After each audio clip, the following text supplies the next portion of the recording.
So, imagine you're trying to calculate like orbital mechanics, right? Okay, sure. But every time the room temperature goes up by just a couple of degrees, your calculator literally forgets the number 4.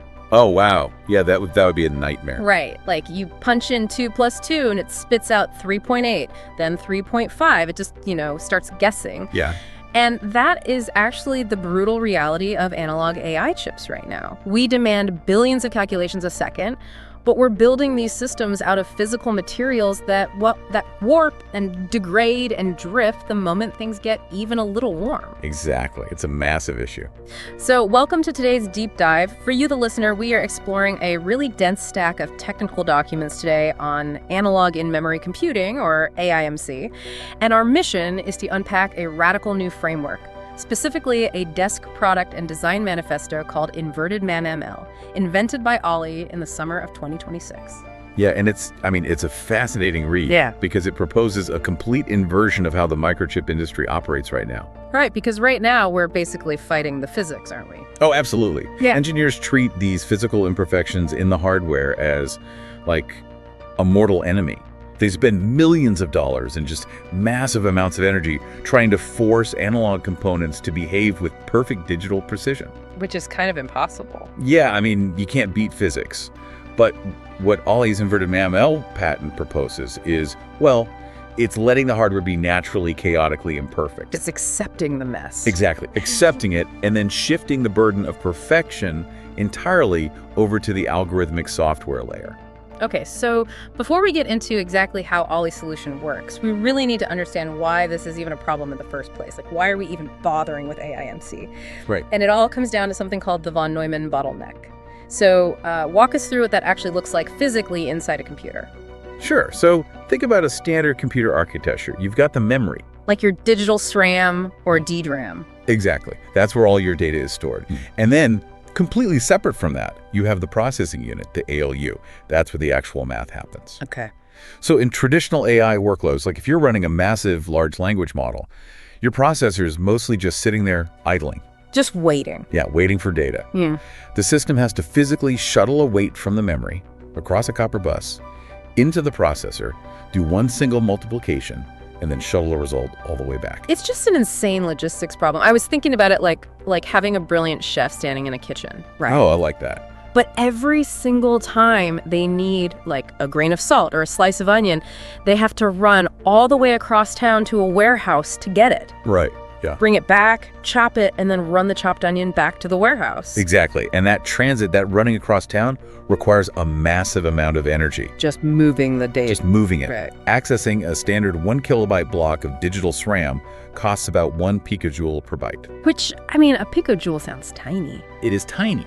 But when an AI model requires trillions of these operations every single second, the energy cost of that transit absolutely dwarfs the energy cost of the math itself. The von Neumann bottleneck isn't just a speed limit, it's a massive energy crisis. Which is what brings us to analog in-memory computing. Right. The promise here is that we basically stop shuttling the data across town. We just do the math inside the warehouse. Exactly. We compute where the data lives. But okay, how does that actually work? Because we don't have traditional logic gates in there. Where is the math happening? Well, it utilizes the fundamental laws of physics natively in the material, specifically Ohm's law and Kirchhoff's current law. Okay, physics class throwback. Yeah, but it's brilliant. So in an analog crossbar array, you have a grid of microscopic wires. And at every single intersection of that grid, there's a memristor. A memristor. So like a resistor that can remember its resistance state? Precisely. So instead of storing a digital 1 or 0, like with a flip-flop circuit, we're storing a continuous value. Right. Based entirely on how easily electricity can flow through that specific intersection. The mathematical weight of the neural network is physically programmed as the conductance of that material. Okay, that makes sense. So how do we actually do the math with that? Well, that's where Ohm's law comes in. Right. Current equals voltage times conductance. Right. So the input data to the neural network is applied as a voltage to the rows of the grid. As that voltage hits the memristors, a specific amount of current flows through. And just by doing that, it naturally performs the multiplication step. Literally just by the sheer physics of electricity. Yeah. And then Kirchhoff's current law takes over. It says that the total current entering a junction has to equal the total current leaving it. Okay. So all those individual currents flowing down a single column naturally sum up at the bottom. Oh, wow. So the multiplication happens at the intersection and the addition happens as it flows down the column. Exactly. It computes a complex matrix vector multiplication instantaneously. In O of 1 time? I mean, the math happens literally as fast as electricity flows from point A to point B. Yeah, and the energy savings are just staggering. A calibrated analog array can hit 1 to 10 TOPS per watt. That's tera operations per second per watt, right? Right. And to put that in perspective, standard GPU workloads are sitting way down at 0.1 to 0.5 TOPS per watt. So it's consuming tens of femtojoules instead of picojoules. Exactly. And this is a massive, but here is the reality of the physics. You run into massive non-idealities. Because analog is messy. Incredibly messy. In the digital world, we have 8 to 16 bits of perfectly clean precision. In the analog world, current technology hits a hard precision wall at about 4 to 6 bits. Right, because you're dealing with real physical materials now, not just abstract binary logic. A digital switch is just definitively on or definitively off. Exactly. But an analog memristor is trying to hold this highly specific intermediate state of resistance. And that state is extremely fragile. Take temperature, for example. Without some really heavy calibration, a crossbar array can see a 5 to 15% performance degradation for every 10 degrees Celsius increase in temperature. Wow, every 10 degrees. Yeah. The heat literally changes the atomic structure of the conduction channels inside the memristor. So the chip just gets a little warm, the resistance changes, and suddenly your AI is spitting out bad math. Exactly. And it's not just temperature. There's also the issue of sneak path currents. Okay, sneak path currents. I read about this in the sources. What exactly is sneaking and where is it going? Well, electricity is lazy, right? Yep. It always seeks the path of least resistance. Sure. So in a dense grid, you might apply a voltage to a specific row, intending for it to flow through one specific memristor into a column. But if a neighboring memristor happens to have a really low resistance state, It takes a detour. yeah, the current can actually flow backward through that unselected node, travel along another row, and sneak into your target column from completely the wrong direction. Oh man, so the controller at the bottom of the column is measuring the current, thinking it's the right answer, but it's actually polluted by rogue electricity. Exactly. It completely degrades the noise margins. Woo. And then you add parasitic resistance on top of that. That's the IR drop, right? Right. The copper wires themselves have electrical resistance. By the time a voltage pulse travels from the edge of the chip to the dead center of a massive array, it's lost some of its strength. So the memristor in the middle isn't even getting the voltage you think it's getting. So, given all this, what has the industry's solution been up to this point? Because it seems like they're just using brute force. Oh, totally. They're treating these chips like wild, unpredictable animals and basically just trying to lock them in iron cages. Right. To fight the IR drop and the sneak paths, they designed these incredibly complex routing schemes. And to fight device variability, they use differential 2T2R cells. 2T2R. So that's 2 transistors and 2 resistors for every single neural network weight. Wait, so instead of one intersection doing the job, they use 2 complete sets of components just to average out the error. Yes, they run the positive signal through one, the negative through the other, measure the difference, and just hope the physical noise cancels itself out. But doing that immediately doubles your physical area. It does. It doubles the area, it increases the energy overhead, and it slowly just erodes the very benefits that analog computing was supposed to give us in the first place. It's like taking a wildly creative, fluid artist, the analog chip, and forcing them to paint by numbers for digital precision. And we're spending all our money just building the paint by numbers grid. That's a perfect analogy. Which finally brings us to the core of today's deep dive, the document titled Invercarad MAML.pdf. This is Ollie's July 2026 patent. Right. And Ollie is explicitly clear in the documentation. He acknowledges that right now in the summer of 2026, this is a desk product, a paper product. Yeah, it's very much a theoretical framework at this stage, accompanied by a really basic macro scale prototype. Yeah. But conceptually, the pivot here is huge. What's the pivot? Moving from physical mitigation to algorithmic compensation. Okay. Instead of building a perfect, rigid hardware grid to keep the math clean, Ollie proposes a hybrid atomic triad that actually learns its own flaws. And it does this using MML meta-agnostic meta-learning, embedded in a sparse digital control layer. Exactly. So I know basic machine learning relies on backpropagation, right? It looks at the final output error, goes backward through the network, and tweaks the weights bit by bit. How is MML different from that? Why the word meta? Well, standard backpropagation is about learning a specific task from a massive data set. MML is about learning how to learn. Learning how to learn. Yeah. In traditional AI, MML searches for this highly sensitive initialization point, a specific state of weights where just a tiny microscopic update will rapidly adapt the network to a completely new problem. So standard AI is like training a specialist to do one single job perfectly over 10,000 hours. Right. But MNL is like training a generalist who only needs to look at a new problem once or twice to instantly figure it out. Precisely. Now, what Ollie's patent does is take that concept and completely invert it. Inverted AML. Right. Traditional MML adapts digital software to new data environments. Inverted ML adapts the digital control layer to a decaying physical hardware environment. Okay, so let's break down how this desk product physically structures this. The manifesto describes a hybrid atomic triad. It basically completely abandons the idea of one giant perfect matrix. Yes. Instead, you have 3 interconnected matrices, Yeah. and they're governed by a digital controller. So we have the primary analog calculation matrix. Matrix 33. Right, matrix 33. And then we have a dual branch correction system, matrix 3 and matrix 8. That's the triad. And a really crucial detail that jumped out at me in the sources.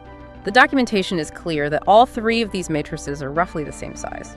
Matrix 33 isn't some massive behemoth, while 3 and 8 are just tiny side accessories. Why is the proportional sizing so important? Because the nonlinear errors generated by the physical hardware are just as complex as the primary data itself. Yeah. Matrix 33 holds the frozen deterministic weights, let's say the parameters of an LLM. But as Matrix 33 physically drifts due to temperature or voltage droops, it generates errors. If you just applied a simple linear mathematical fix, it wouldn't be nearly enough. Because the physics of failure aren't linear. Exactly. Yeah. Physical decay creates these really complex issues like XOR dependencies or S-shaped saturation curves. Can you give me an example of that? Sure. An XOR dependence in exclusive OR is a classic nonlinear problem. If the temperature goes up, let's call that condition A, or the voltage drops, condition B. The error might behave one specific way. But if both happen simultaneously, the error might completely invert itself. Oh, I see. A straight line linear calibration cannot mathematically map a curve like that. So Matrix 3 and Matrix 8 act as a literal neural network whose only job is to watch the main neural network fail, figure out the complex shape of that failure, and counteract it. That's exactly it. Matrix 3 acts as the first stage, projecting the input signal into a hidden space to untangle those nonlinear issues. And then Matrix 8 transforms it into a higher order correction vector. And here's the absolute genius of the architecture for me. The forward pass, even for the compensation matrices, runs at the exact same high speed as the main calculation matrix. Yes. The compensation is happening forward at full speed entirely in the analog domain. Which means it's incredibly efficient. Right. It's not stopping to ask the digital CPU, hey, am I drifting? For every single math problem. Because if it did that, we'd be right back at the von Neumann bottleneck, wasting energy moving data back and forth. Exactly. The high-frequency data throughput remains strictly analog. The manifesto actually describes this as having built-in proprioception. I love that term, proprioception. It's a biological concept for you listening.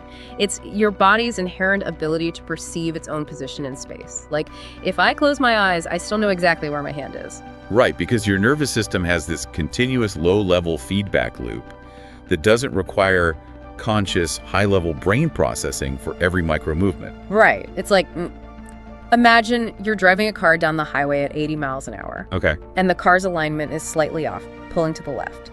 You don't consciously pull out a calculator every millisecond to do physics equations on steering torque. Your arms just naturally hold a slight, continuous counterpressure. Yeah, that's a brilliant visualization. That counterpressure is the analog correction matrices, Matrix 3 and 8, while your conscious mind focuses on the road at high speed. Yes. The atomic triad itself is handling the moment-to-moment drift correction analogously. And the conscious mind in your analogy, that's the sparse digital controller. Okay, so what is the sparse digital controller doing? It operates with a memory bandwidth that is orders of magnitude lower than the analog matrices. It only steps in for slow, intermittent fine-tuning, like taking the car to a mechanic once a month. Okay, mathematically that sounds brilliant, but software simulations always assume a spherical cow in a vacuum, right? Of course. If this triad is so great, why hasn't Ollie just built a microscopic 28-nanometer silicon chip to prove it? Because fabricating a custom 28-nanometer wafer costs millions of dollars, and it takes months of lead time. You just don't take a conceptual theoretical framework straight to silicon. You have to prove the control principle first. Exactly. And that is why Ollie's summer 2026 desk product takes the form of a macro-scale printed circuit board, a 3x6x6 PCB. Literally a physical sandbox built with off-the-shelf components. Yeah, it's pretty clunky compared to a microchip. The documentation gets incredibly specific here. Matrix 3 is constructed as an 8x6 array. That's 6 data rows, 1 reference row, and 1 bias row. Matrix 8 is a 7x6 array, 6 data rows, 1 bias row. And it utilizes very specific discrete components, MCP6024 quad op amps and DOX3134A multipliers. Okay, let's unpack that. Why the MCP6024 specifically? Right. Why does the choice of op amp even matter that much in a macro prototype? Because the entire premise of inverted MAML is measuring and correcting microscopic physical drift. Right. The MCP6024 is a high-precision, low-noise operational amplifier. If you used a cheap, noisy op-amp, the digital controller wouldn't be able to tell the difference between the actual memristor drift it's trying to correct and just random electrical noise being generated by the op-amp itself. Ah, I see. The measurement tool has to be cleaner than the error it's measuring. Precisely. That makes perfect sense. And the sources say they're operating on a 1.65 volt virtual ground with a 1.90 volt input for the reference rows. Correct. But the manifesto is brutally honest about something, which I found refreshing. This PCB is practically meaningless for actual commercial high-performance AI inference. Oh, completely. It is technically useless for real-world inference right now. It's just a massive energy hog. Yeah, it's a slow, energy-hungry proof of concept. Because it uses gigantic 100 nanofarad discrete capacitors, along with discrete 1 megaohm and 330 kiloohm resistors. I mean, in the world of microelectronics, a 100 nanofarad capacitor isn't just a bucket, it's a whole water tower. Yeah, it is massive. It takes a huge amount of electrical current to charge and discharge it. So why build it that way? Because those giant capacitors slow the physics down. The PCB operates on a 10 millisecond refresh window. Wait, 10 milliseconds. In the computing world, 10 milliseconds is a glacial epoch. Modern processors operate in nanoseconds. Why slow it down that much? Because they need to observe the control principle in slow motion. Slow motion. Yeah, they need an RC time constant, the time it takes for the resistor capacitor circuit to charge or discharge, that is slow enough for a standard digital controller to easily track. Okay, that makes sense. For example, the documentation calculates a 0.5 millivolt IR drop on the copper traces of the PCB when running at a 5 milliamp maximum load. A 0.5 millivolt drop on the physical copper trace. Yes. And that 0.5 millivolts corresponds to nearly 10% of a least significant bit in the system's precision logic. So it creates a spatial asymmetry.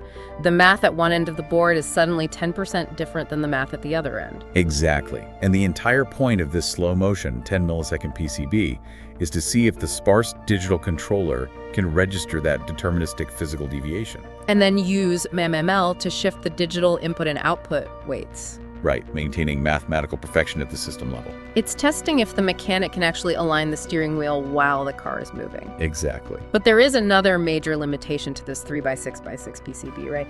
Beyond the energy waste and the slow speed, the matrix is simply too small. Yes, this is a critical bottleneck for the prototype. The true advantage of inverted MAML, that massive exponential leap in energy efficiency we talked about earlier, that only triggers at a certain scale. And the sources indicate that scale is likely around a 32 by 32 matrix, or even larger. So right now, with only a 6-column matrix, the computational overhead of the sparse digital controller completely dwarfs the tiny amount of analog math happening in the crossbar. Yeah, it's like putting a massive supercomputer in charge of a single light switch. The controller uses way more power than it saves. But I guess if the slow motion mechanics work on the 6-column PCB, the mathematical principles should scale, right? That's the theory. But the fundamental question is how the digital controller gets its data. What do you mean? Well, if it's only doing slow, sparse updates, how does it actually know what the analog hardware is doing during those fast 10 millisecond PCB cycles? Oh, right. How does it measure the drift without constantly interrupting the AI inference? If it has to stop the math to measure the resistors, you lose the speed. Exactly. And this is where the architecture introduces what they call hardware anchors. Hardware anchors. Yes, these are specific physical cells embedded directly into the arrays, the reference cells and the hardware bias cells. Okay, let's start with the reference cells. The manifesto states these do not hold neural network data at all. They are hardwired to a fixed 1.9 aerovolt reference potential and connected to a 330 kilo-ohm leakage path. Right. They are deliberately engineered to degrade at a highly accelerated rate. Hold on. If the whole problem with analog is that the hardware degrades and ruins our math, why on earth are we intentionally building cells that are designed to violently degrade?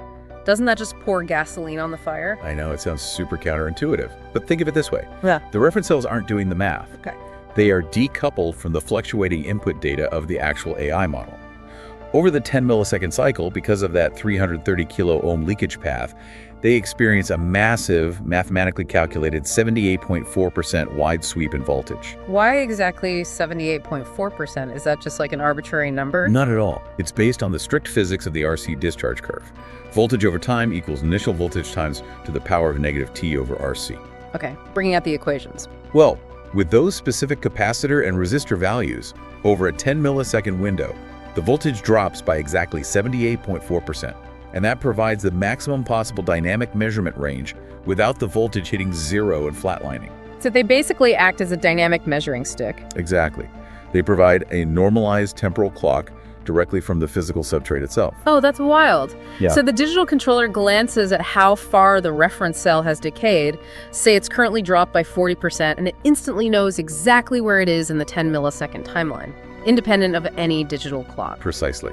And then you have the second anchor, the hardware bias cells. Right, because in conventional digital neural networks, you always have a mathematical bias term to shift the activation function. Right, y equals the sum of weights times inputs plus the bias. Yeah, it shifts the curve so the network can learn patterns that don't pass perfectly through zero. Exactly. And to do that natively in analog, without requiring a really costly digital summation step at the end, this architecture embeds bias cells physically into the rows of the crossbar. Okay, but here's the brilliant part. These bias cells use a 1 mega-ohm discharge resistor, which is the exact same discharge resistor used by the standard payload data cells. Yes. So they experience a highly controlled charge decay.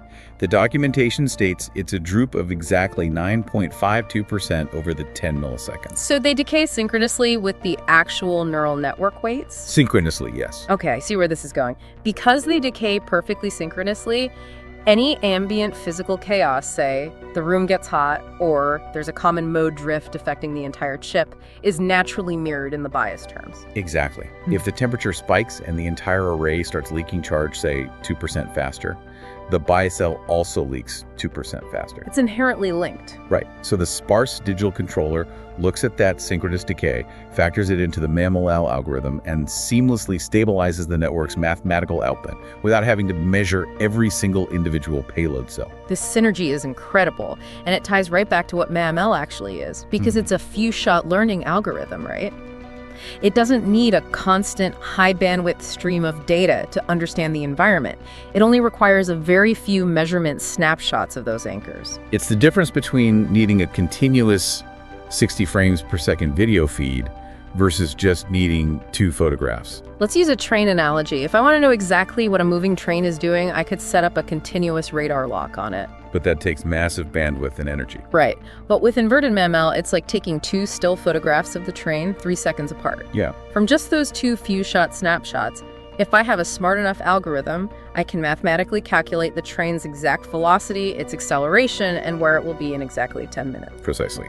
The sparse digital controller grabs a snapshot of the reference and bias cells, does the complex MAML math to calculate the trajectory of the physical drift, and then pushes a low-frequency update to the correction matrices matrix 3 and 8. Meanwhile, matrix 33 just keeps humming along, doing the high-speed AI inference completely uninterrupted. It is a masterclass in separating the logical computation from the physical compensation. It really is.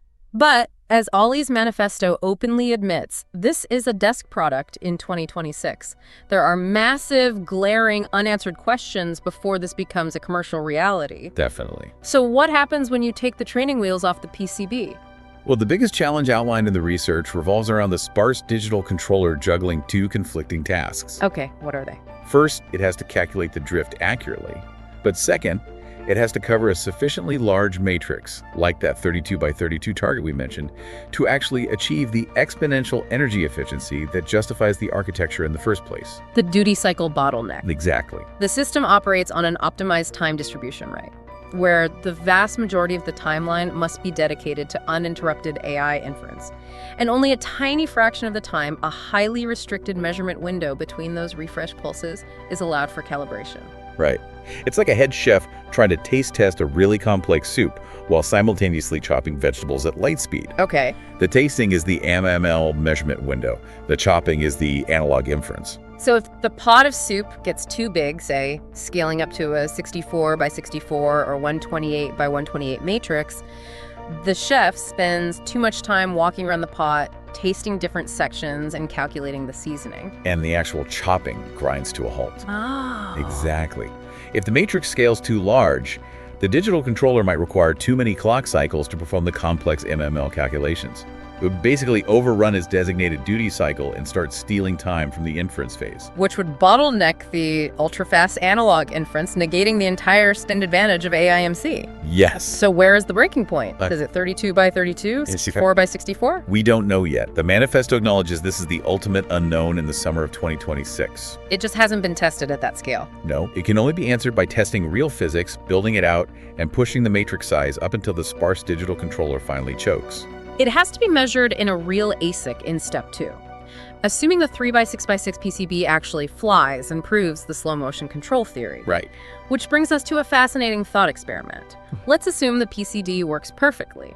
The control principles hold, the duty cycle questions are resolved, and the digital controller comfortably handles a 32 by 32 matrix. Okay, let's assume that. What does step 2 actually look like? Step 2 is the leap from a macro-scale printed circuit board to a microscopic application-specific integrated circuit, or ASIC. A real chip. A real chip.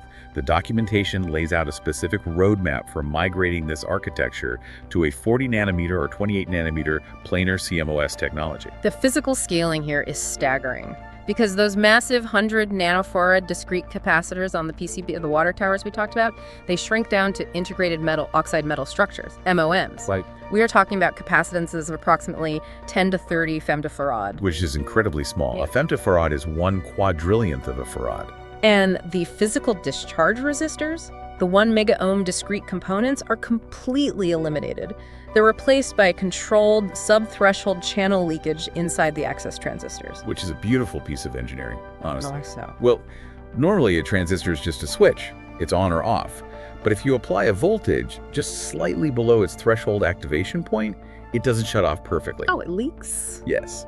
A tiny, highly predictable trickle of current leaks through the channel, measured in picoamperes or femtoamperes. So you are literally using the natural, unavoidable leakage of the transistor as your precision resistor. Yes, Yeah. It's so elegant. But because the capacitance of those MOM structures is so incredibly small compared to the PCB, the refresh window has to shift dramatically. Right. The RC time constant plummets. It drops from the slow motion 10 milliseconds of the PCB down to a blindingly fast 10 microseconds to 100 microseconds. Wait, if the time window drops from 10 milliseconds to 10 microseconds, does the MML algorithm have to be completely rewritten? Like, does the math break down at that speed?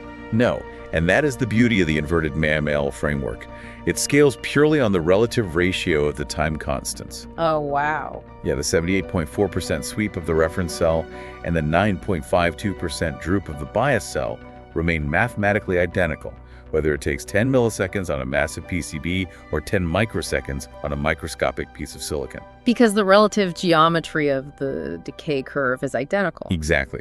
The digital math doesn't care about the physical size of the bucket, only the percentage of water left inside it. That scalability raises a massive question about integration, actually. If we look at the other research provided in our sources, there is incredible bleeding-edge work being done in material science for AIMC. Oh, absolutely. For example, the ACS Nano paper discusses the use of two-dimensional molybdenum disulfide, or MOS2, for memristors. The 2D layered materials, yeah, they are seen as the holy grail for next-generation analog computing. The sources state they offer unbelievable energy efficiency, achieving 53 attijoules per operation. 53 attijoules. That makes the femtojoules we talked about earlier look greedy. It really does. But the paper also highlights their fatal flaw. They suffer from critical challenges regarding device-to-device and cycle-to-cycle variability. Because you're dealing with a material that is literally only a few atoms thick, right? Right. So the slightest manufacturing imperfection causes huge spatial mismatches.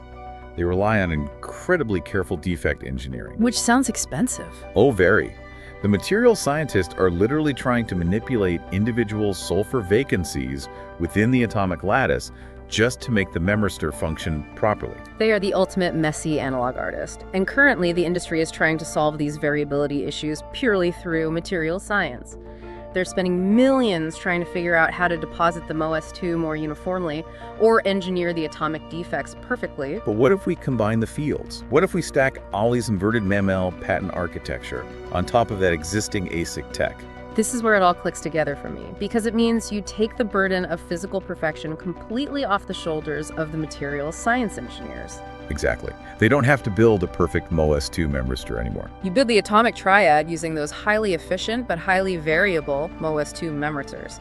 Then, the inverted ML digital controller dynamically calibrates out the spatial mismatches and the thermal drift that currently plague those 2D materials. The software layer accommodates the hardware's flaws. Matrix 3 and Matrix 8 would intrinsically learn the specific, nonlinear quirks and atomic defects of that specific chip's MOS2 layer. That's amazing. They would adjust the forward pass math to compensate for those exact defects in real time at full analog speed. You basically get to have your cake and eat it too.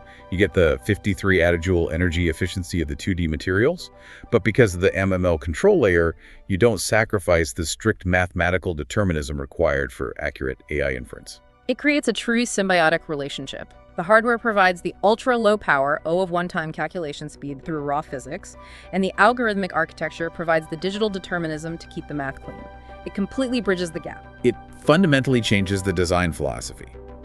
The hardware engineers can focus purely on speed and energy efficiency, pushing materials to their absolute physical limits, knowing that the inverted MML software layer will catch the errors and smooth them out. It is such an elegant vision for the future of hardware. So let's just step back and look at the whole picture we've painted today.